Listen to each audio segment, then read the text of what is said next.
नमस्कार विद्यार्थ्यांनो, इयत्ता 7वीचा मराठ्यांच्या सत्तेचा विस्तार या धड्याचा आता आपण स्वाध्याय सोडवतो. यातील प्रत्येक प्रश्नाचं उत्तर दिलेलं आहे. तुम्ही नवीन असाल चॅनलला तर सबस्क्राईब करा, बेल आयकन दाबा. आणि आपण आता या धड्याचे प्रश्नोत्तर बघतोय. चौथाई म्हणजे काय?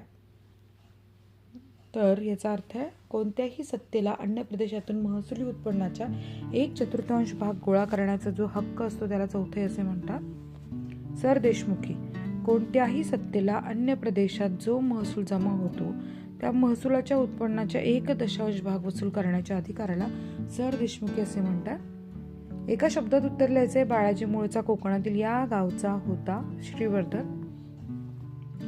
बुंदेलखंडात याचे राज्य होते. छत्रसाल या ठिकाणी बाजीरावाचा मृत्यू झाला. मध्य प्रदेशातील रावेरखेडी. पोर्तुगीजांचा पराभव यांनी केला. चिमाजी अप्पांनी. लिहिते व्हा. याच्यामध्ये कान्होजी आंग्रेंबद्दल लिहायचे. कान्होजी आंग्रे हा मराठ्यांच्या आरमाराचा प्रमुख होता. त्याने महाराणी ताराबाई यांची बाजू घेतली. त्याने शाहू महाराजांच्या मुलखावर हल्ले केले. त्यामुळे त्याच्या समोर कठीण परिस्थिती निर्माण झाली. या परिस्थितीमध्ये त्यांनी बाळाजीला कान्होजी आंग्रे विरुद्ध पाठवले. बाळाजीने युद्ध टाळून मुत्सद्देगिरीने कान्होजी शाहू महाराजाकडे वळवले आणि कान्होजीमुळे मराठा आरमाराची शक्ती वाढली. दुसरा मुद्दा, पालखेडची लढाई. तर पालखेडची लढाई सांगायची इथे. मुघल बादशाह फर्रुख सियार यांनी निजाम उल मुल्क याची दख्खनचा सुभेदार म्हणून नेमणूक केली. इसवी सन मध्ये निजामाने हैदराबाद इथे आपले वेगळे अस्तित्व निर्माण करण्याचा प्रयत्न केला. बादशहाने पूर्वी मराठ्यांना दक्षिण व सभेतून चौथाई आणि सरदेशमुखी वसूल करण्याचा अधिकार दिला होता. याला निजामाला विरोध होता. त्याने पुणे परगण्याचा काही भाग जिंकून घेतला. बाजीरावाने निजामाला शह देण्याचे ठरवले. त्याने निजामाचा औरंगाबाद जवळ पालखेड येथे पराभव केला. तेव्हा निजामाने मराठ्यांचा चौथाई आणि सरदेशमुखी वसूल करण्याचा हक्क मान्य केला. तिसरा मुद्दा लिहिते वा मधला, बाळाजी विश्वनाथ. बाळाजी विश्वनाथ भट हे कोकणातील श्रीवर्धन गावचे. ते कर्तृत्ववान व अनुभवी असल्यामुळे शाहू महाराजांनी त्यांची पेशवा म्हणून नेमणूक केली. शाहू महाराज हेच मराठ्यांच्या राज्याचे खरे वारस आहे ते पटवून देऊन अनेक सरदारांना त्यांनी शाहू महाराजांकडे वळवले. त्यांनी इसवी सन 1719 मध्ये मोगल बादशाहकडून दख्खनचा मुघल प्रदेशात चौथाई सरदेशमुखी वसूल करण्यास संधी मिळाल्या. इसवी सन 1723 मध्ये बाळाजी विश्वनाथ यांचा मृत्यू झाला. पहिला बाजीराव. शाहू महाराजांनी बाळाजी विश्वनाथ यांच्या मृत्यूनंतर त्यांचा मुलगा बाजीराव पहिला याची इसवी सन 1720 मध्ये पेशवेपदी नेमणूक केली. पेशवेपदाच्या 20 वर्षाच्या कालावधीत त्याने मराठ्यांच्या सत्तेचा विस्तार घडवून आणला. बाजीराव हे उत्तम सेनानी व पराक्रमी होते. त्यांनी उत्तर भारतामध्ये मराठ्यांचे वर्चस्व प्रस्थापित केले.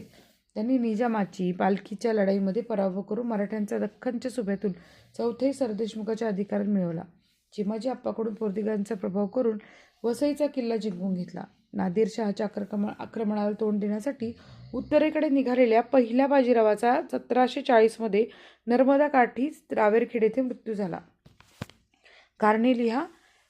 मराठी शाहीत 2 स्वतंत्र राज्य निर्माण झाले. शाहू महाराजांनी कैदेतून सुटका झाल्यानंतर शाहू महाराजांचा मराठ्यांचे काही सरदार घेऊन मिळाले.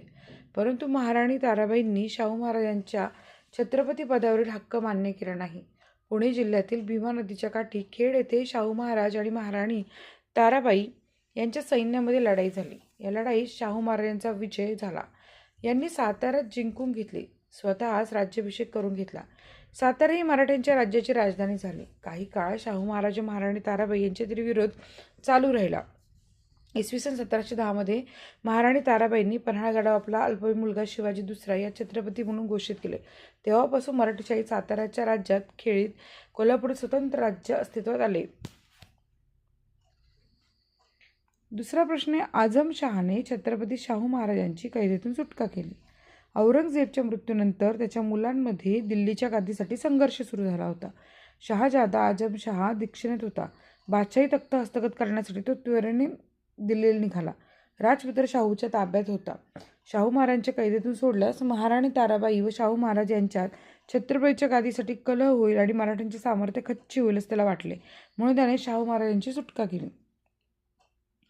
दिल्ली दरबाराला मराठ्यांच्या सहाय्याची गरज होती. प्रश्न तिसरा, औरंगाबादच्या मृत्यूनंतर मुघल सत्ता खिळखिळी झाली होती. मुघल सत्तेला वायव्येकडून होणाऱ्या इराणी अफगाणी आक्रमणाची भीती होती. तसेच आसपासच्या पठार, राजपूत, जाट, रोहिल यांच्यासारख्या स्थानिक सत्ताही धोका होता. शिवाय दरबारात चालणाऱ्या स्पर्धावर संघर्षामुळे मुघल सत्ता आतून पोखरून निघाली होती. यामुळे दिल्ली दरबार आपल्याला मराठ्यांच्या साह्याची गरज होती. उपक्रम आहे महाराणी ताराबाई यांचे चरित्र मिळवा व त्यांच्या जीवनातील तुम्हाला आवडलेल्या प्रसंगाचे वर्गात भूमिकाभिनय सादर करा. तर हा उपक्रम तुम्ही वर्गात सोडवू शकता. मित्रांनो, व्हिडिओ आवडला असेल तर लाईक करा, चॅनलला सबस्क्राईब करा. धन्यवाद.